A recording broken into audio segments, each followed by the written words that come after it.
हम लोग class 10 physics के चैप्टर नंबर 1 प्रकाश के प्रवर्तन को लगातार पढ़ रहे हैं। आज जो टॉपिक है हमारा वो एग्ज़ाम के पॉइंट ऑफ व्यू से बहुत ही ज़्यादा महत्वपूर्ण है, क्योंकि यहाँ से आपको एग्ज़ाम में ऑब्जेक्टिव क्वेश्चन भी पूछे जाएंगे, 2 मार्क्स के क्वेश्चन भी यहाँ से बनते हैं और बड़े क्वेश्चन में 5 मार्क्स के क्वेश्चन भी यहाँ से आपको एग्ज़ाम में पूछे जाते हैं। तो आज का जो क्लास है वो एक महत्वपूर्ण क्लास है, इम्पॉर्टेंट क्लास है, कॉन्सेप्चुअल क्लास होगा।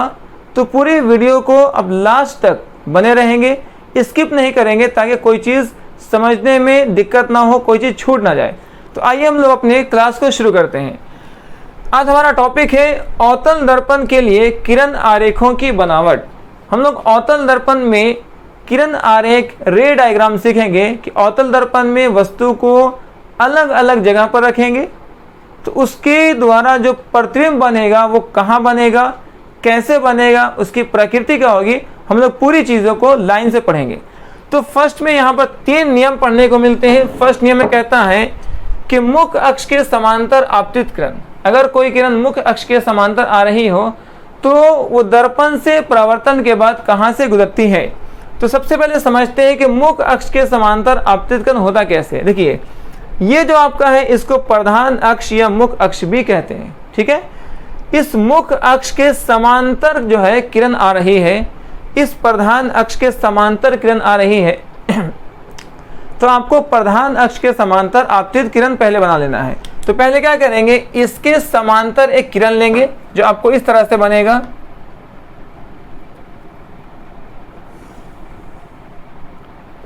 ये किरण आपतित किरण दर्शा रहा है जो है पैरेलल है, समांतर है मुख्य अक्ष के, ठीक है।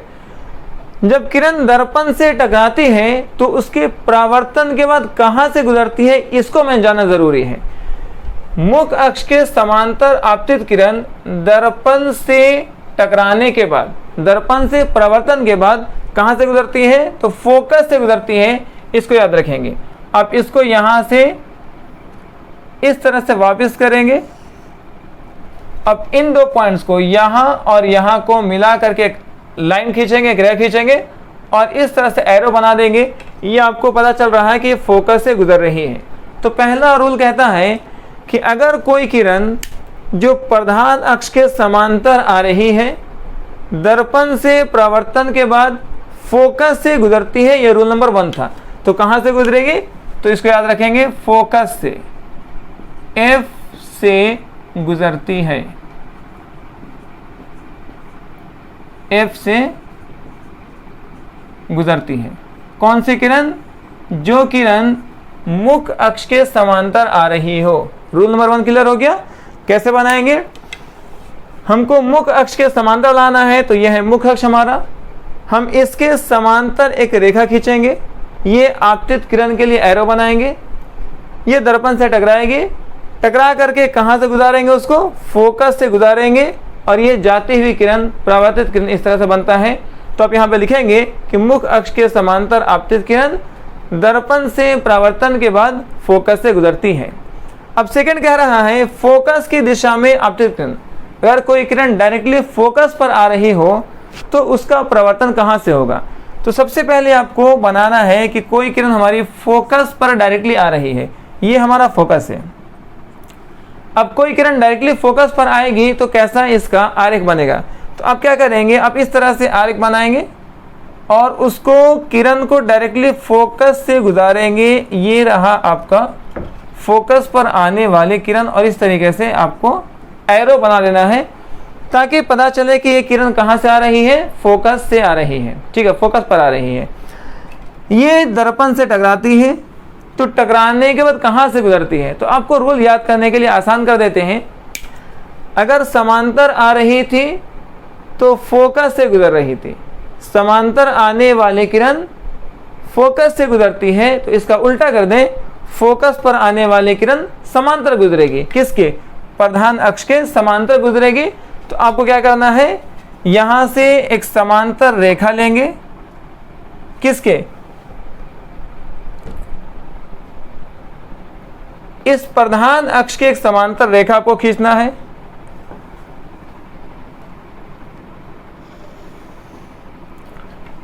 ये जो रेखा है, ये जो किरण है, इस प्रधान अक्ष के समांतर है और हम इसको परावर्तित किरण का डायरेक्शन बना देंगे। तो ये दो रूल याद हो गए। फर्स्ट रूल कहता था अगर समांतर आ रही थी तो फोकस से गुजरती है, और अगर फोकस पर आ रही है तो समांतर गुजरेगी। दो किरण याद हो गया। तीसरा, वक्रता केंद्र की दिशा में आपतित किरण, अगर कोई किरण डायरेक्टली वक्रता केंद्र यहाँ पर आ रही है इस पर, तो कहाँ से गुजरेगी। तो सबसे पहले आपको वक्रता केंद्र पर आने वाली किरण को अच्छे से बनाना सीख लीजिए। जहाँ से आ रही है आप क्या करेंगे, एक रे खींचेंगे वहीं से। तो ये हमने रे, ये जो है कि हम एक रे बना रहे हैं जो फोकस पर आ रही है। इस तरह से एक हम रे बनाए जो कहाँ से गुजर रही है, जो वक्रता केंद्र पर हमारी आ रही है। ठीक है, वक्रता केंद्र पर आने वाली किरण ये दर्पण से टकराती है। टकरा करके परावर्तन कहाँ से होगा, तो ये जो किरण है उसी पथ पर वापस लौट जाएगी।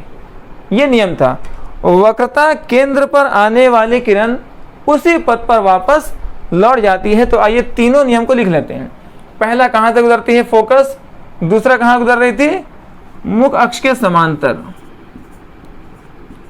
मुख अक्ष के समांतर गुजरेगी। और तीसरा कहता है अगर वक्रता केंद्र पर आ रही है तो उसी पथ पर, उसी रास्ते पर, उसी पथ पर वापस लौट जाती है, वापस लौट जाती है। तो ये तीन नियम थे जिसको आपने पढ़ा है। एक बार इसको फिर से अच्छे समझ लेते हैं। पहला कहता है कि अगर कोई किरण मुख अक्ष के समांतर आ रही हो, कोई किरण मुख अक्ष के समांतर, हमारा मुख अक्ष ये वाला है, ये जो है हमारा मुख अक्ष है, आपको इसके समांतर जो है किरण लेना है। तो आप क्या करेंगे, इसके समांतर एक रेखा इस तरह से खींच लेंगे जो इस रेखा का समांतर होगा। समांतर किरण आएगी, दर्पण से टकराएगी, दर्पण से टकराने के बाद उसको कहाँ से गुजारना है, फोकस से गुजारना है। तो आप क्या करेंगे, ये पॉइंट जहाँ पर आकर टकरा रही थी और फोकस दोनों को स्केल से मिला लेंगे और एक सीधा लाइन ड्रॉ कर देंगे और ये जो है जाने वाले किरण का डायरेक्शन बना देंगे और लिखेंगे कि जो समांतर किरण आ रही है दर्पण से परावर्तन के बाद फोकस से गुजरती है। ठीक है। दूसरा कह रहा है कि अगर किरण फोकस की दिशा में आ रही हो, किरण डायरेक्टली कहाँ आ रही हो, फोकस पर आ रही हो, मतलब आपको जो है इस बार F पर किरण लाना है। तो आप क्या करेंगे, एक स्केल लेंगे और F से होते हुए, स्केल को ऐसा रखेंगे जो F से गुजर रही हो, तो F से होते हुए एक रे आपको खींच देना है, ऐसा जो F से गुजर रही हो, ये टकराएगी यहाँ पर। अब ये टकरा करके दर्पण से परावर्तन के बाद कहाँ से गुजरती है, जब ये समांतर आ रही थी तो फोकस पर गुजरती है, तो इसका उल्टा कर देंगे कि अगर फोकस पर आएगी तो समांतर गुजरेगी, समांतर आने वाली फोकस पर तो फोकस पर आने वाली समांतर, फोकस पर आने वाली समांतर गुजरेगी किसके, इस प्रधान अक्ष के समांतर जाएगी। तीसरा चीज है कि अगर वो डायरेक्टली वक्रता केंद्र पर ही आ रही है, सी पर, कोई सी पर किरण आ रही है तो कहाँ जाएगी, तो दर्पण से परावर्तन के बाद उसी पथ पर वापस लौट जाती है। तो इस तरीके से हम लोग तीन रूल समझ चुके हैं कि किरण का परावर्तन कहाँ से होने वाला है। अब हम लोग थोड़ा सा और आगे पढ़ाई करते हैं और समझते हैं कि अवतल दर्पण के सामने वस्तु कहाँ कहाँ रखा जाएगा और वस्तु को रखने से उसका प्रतिबिंब कहाँ कहाँ बनेगा। इसको एक ट्रिक से हम लोग पहले याद कर लेते हैं। सबसे पहले आपको याद कराते हैं कि वस्तु को कहाँ कहाँ रखना है, एक सीरियल वाइज आपको याद कर लेना है। देखिए सबसे पहले समझते हैं, ये जो है हमारा पोल है जिसको ध्रुव कहा जाएगा, ये हमारा मुख्य फोकस है जिसको F कहा जाता है। ठीक है, ये हमारा मुख्य फोकस है जिसको आप F कहेंगे, ये वक्रता केंद्र है जिसको C कहेंगे और ये हमारा अनंत है, इसको अनंत कहा जाएगा। ये 4 पॉइंट्स है, एक बार फिर रिपीट कर देते हैं। पोल है, मुख्य फोकस है, वक्रता केंद्र है और अनंत है, ये पॉइंट्स है। अब आपको वस्तु कहाँ रखना है पहले वो समझाते हैं। सबसे पहले वस्तु आप अनंत पर रखेंगे, अनंत के बाद यहां से डायरेक्टली सी पर नहीं जाएंगे, यहां से इन दोनों के बीच एक बार रखना है।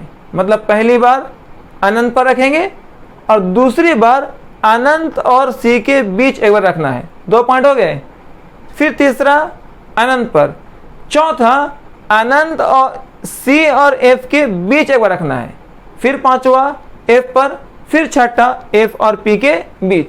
मतलब आपको डायरेक्टली अनंत से सी और सी से एफ नहीं जाना है, बीच में रुक रुक के जाना है। पहले कहाँ खड़ा करेंगे? पहले खड़ा करेंगे एफ पर, अनंत पर।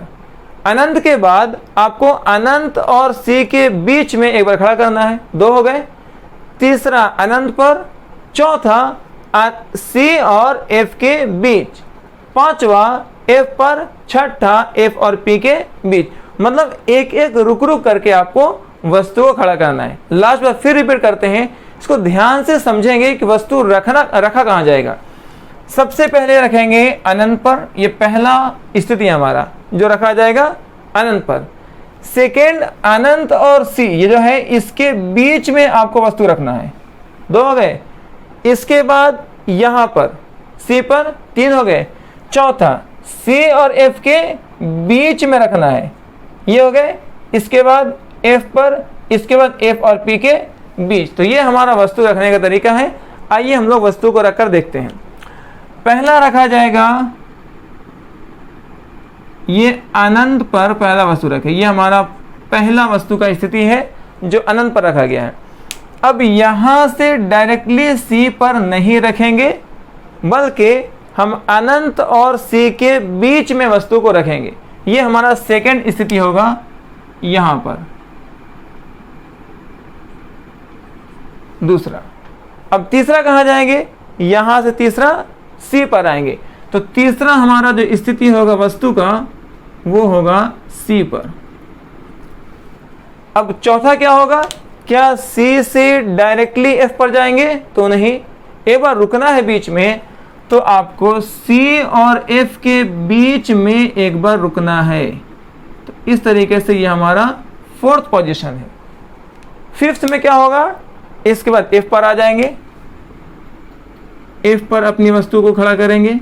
ये हमारा 5वां पोजीशन है। और फिर छठा जो है लास्ट, हमको एफ और पी के बीच यहां वस्तु रखना है। ये था वस्तु का स्थिति। ठीक है। अब समझते हैं कि जब वस्तु रखेंगे तो उसका प्रतिबिंब कहां कहां बनेगा। इसको ध्यान से समझिए। जब पहली बार आप अनंत पर वस्तु खड़ा किए थे, तो अनंत वाले का प्रतिबिंब एफ पर बनेगा, यहां पर। इसको याद रख लीजिएगा सीरियल वाइज। ये पहला जो है आपको यहां बनने वाला है एफ पर, ये फर्स्ट वाला था। ठीक है। अब क्या कर रहे थे? आप धीरे धीरे दर्पण की तरफ बढ़ रहे हैं। अब देखिए, अब पहले यहां खड़े थे, फिर यहां आए, फिर यहां आए, फिर यहां आए, और धीरे धीरे अब दर्पण की तरफ बढ़ रहे हैं। प्रतिबिंब जो है अब धीरे धीरे दर्पण से दूर होता जाएगा। मतलब आपको अनंत के वस्तु का जो प्रतिबिंब है वो एफ पर है। जैसे ही आप थोड़ा सा आगे बढ़ेंगे, मतलब आप जो है यहाँ पर वस्तु रखेंगे, तो ये भाग करके यहाँ पर आ जाएगा। सेकंड वाला यहाँ बनेगा। मतलब सेकंड जो बनेगा आपको, वो कह सकते हैं कि सर एफ और सी के बीच बनेगा। ये दूसरा प्रतिबिंब है। ठीक है। तीसरा, आप यहाँ से यहाँ गए थे, तो ये यहाँ से यहाँ चला आएगा। ये है आपका तीसरा वाला प्रतिबिंब। जब आप वस्तु को सी पर रखेंगे तो प्रतिबिंब भी सी पर बनेगा। आप यहां से खुद लॉजिक लगा लेंगे। चौथा यहां से यहां गया था, तो ये यहां से यहां आ जाएगा। चौथा प्रतिबिंब यहां बनने वाला है। पांचवा, आप यहां से एफ पर गए थे, तो ये यहां से अनंत पर आ जाएगा। ये आपका 5वां प्रतिबिंब है। और छठा जो है वो इधर बनता है दर्पण के दूसरी ओर, और छठा प्रतिबिंब यहां बनने वाला है। तो ये आपको याद हो गया होगा। एक बार फिर से रिपीट कर देते हैं। फर्स्ट में हम लोग क्या रखेंगे? अनंत पर रखेंगे, तो बनेगा एफ पर। हम इसके बाद सेकेंड में यहां जाएंगे, अनंत और सी के बीच, तो तो यहाँ से आगे आएगा यहाँ पर, और ये है F और C के बीच। जब यहाँ से हम तीसरा C पर जाएंगे तो यहाँ से भी C पर आएगा, मतलब C पर वस्तु तो प्रतिबिंब भी C पर। फिर यहाँ से आप यहाँ जाएंगे जो आपका है C और F के बीच, तो यहाँ से उठ के यहाँ जाएंगे और ये है C और अनंत के बीच। फिर यहाँ से अनंत पर आएंगे तो यहाँ से अनंत पर ही चला जाएगा, वस्तु रखेंगे F पर, प्रतिबिंब बन जाएगा अनंत पर। तो इसको प्रैक्टिस करके आराम से याद कर लेंगे। छठा जो है F और P के बीच बनेगा और ये दर्पण के पीछे बनेगा। ये था वस्तु का स्थिति। अब इसी को लिख लेते हैं आपको यहाँ से डायग्राम में। वस्तु कहाँ रखेंगे तो प्रतिबिंब कहाँ बनेगा। पहला वस्तु आप रखे थे अनंत पर, आपका वस्तु फर्स्ट में कहाँ पर है, अनंत पर। तो इसका प्रतिबिंब कहाँ बन रहा है, देखिए फर्स्ट वाला अनंत है तो फर्स्ट वाला F पर है, तो अब देखेंगे वस्तु हमारा बनेगा F पर, ठीक है। दूसरा, अब दूसरा में रखे थे अनंत और C के बीच है, ये क्या बोलेंगे, अनंत और C के ये बीच में है। तो सेकंड आपका कहाँ बन रहा है, F और C के बीच। ये कहाँ पर, ये वाला कहाँ है, F और C के बीच है। तो आप लिखेंगे F तथा C के बीच है ये। उसके बाद वस्तु रखे थे C पर, तो तीसरा प्रतिबिंब बना है C पर, तो प्रतिबिंब कहाँ बनेगा, C पर। चौथा, अब वस्तु रखे थे कहाँ पर, C और F, देखिए ये C है ये F है, तो ये कहाँ पर है, C F के बीच में है। तो चौथा बना कहाँ है, C और अनंत के बीच बना है। तो अब लिखेंगे C तथा अनंत के बीच बना है। पांचवा देखिए, पांचवा आप रखे हैं F पर, तो ये पांचवा बन रहा है अनंत पर, तो आप यहां लिखेंगे अनंत पर, अनंत पर। छठा देखिए, आप छठा रखे हैं F और P के बीच, तो आपको बना है दर्पण के पीछे, तो आप यहां लिखेंगे दर्पण के पीछे।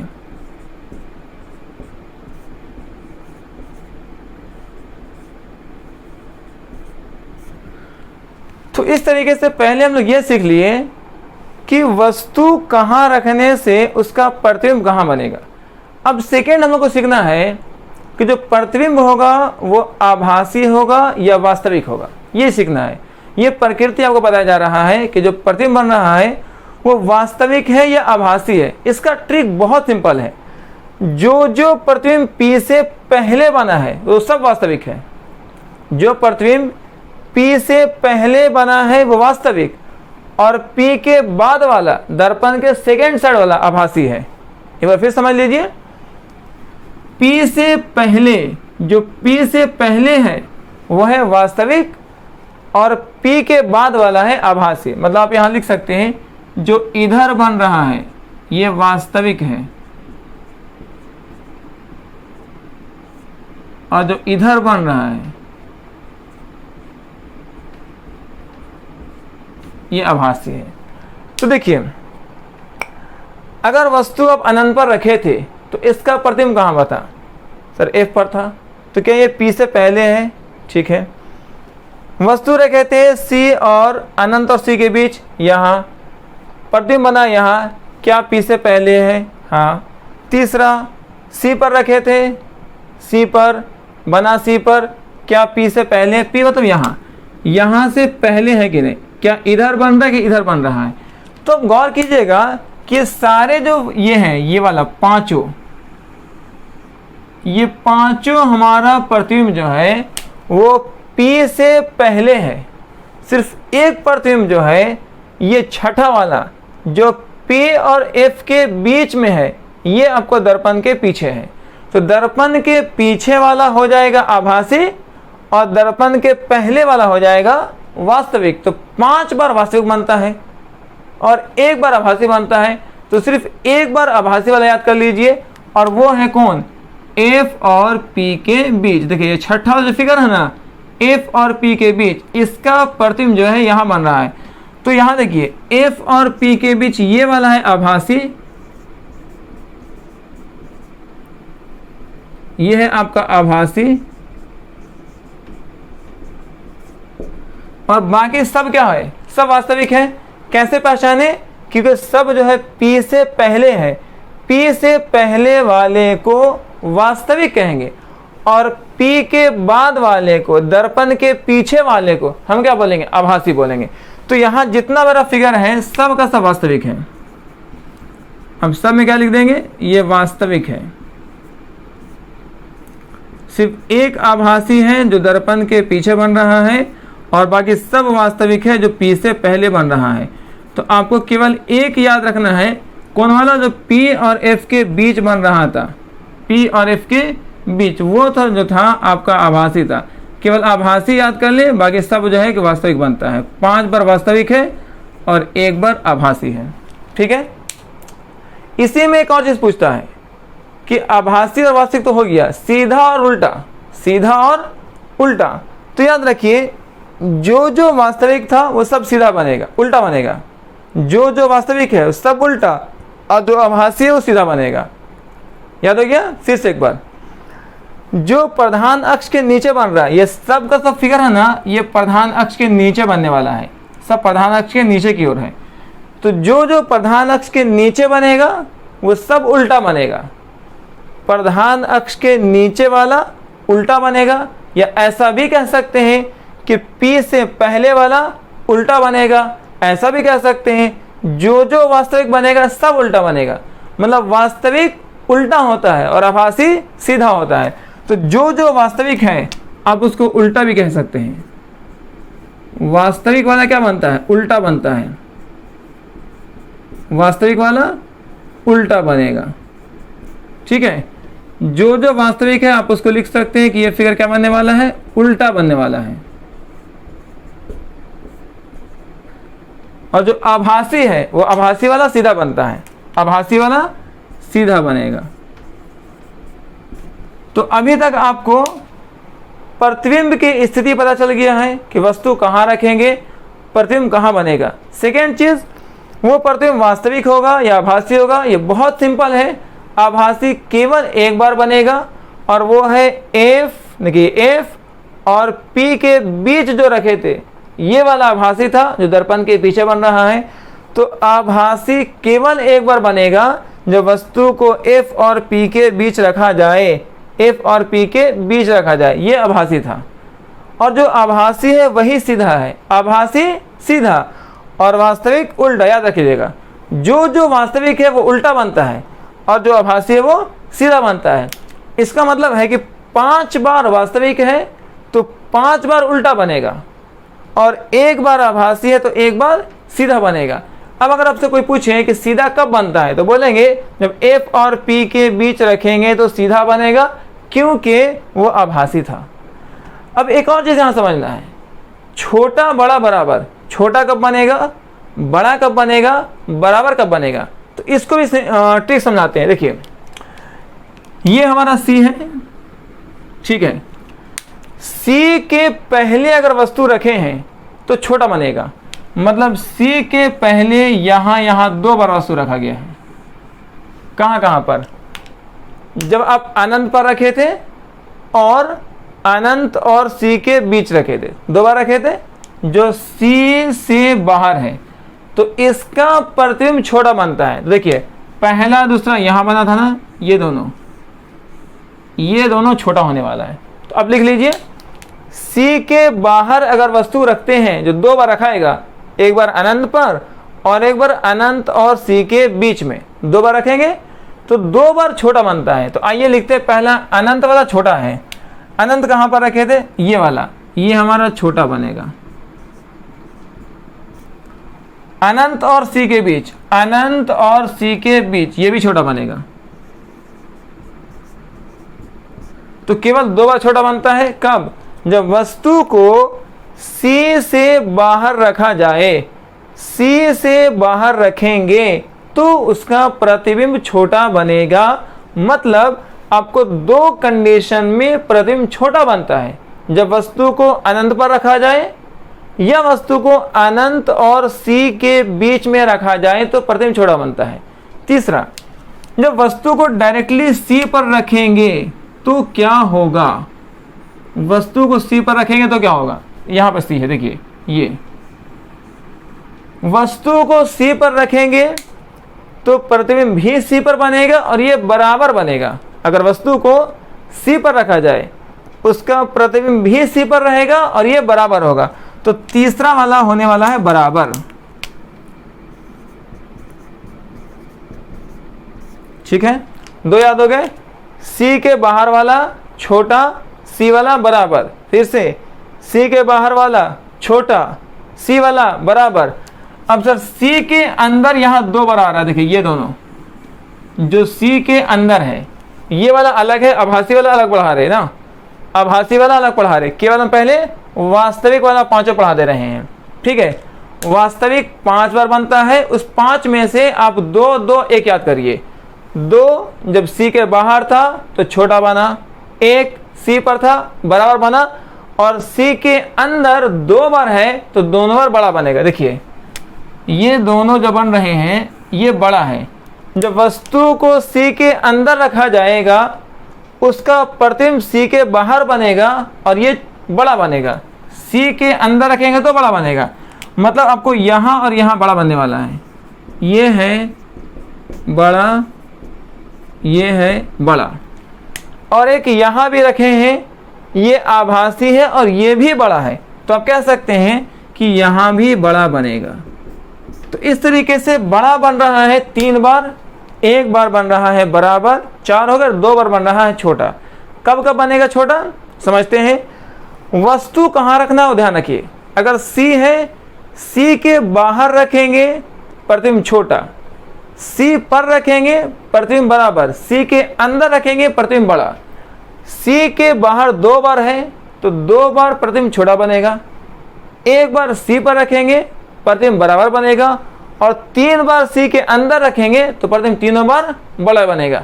इस तरीके से हम लोग सारे प्रकृति को एक एक करके समझ चुके हैं।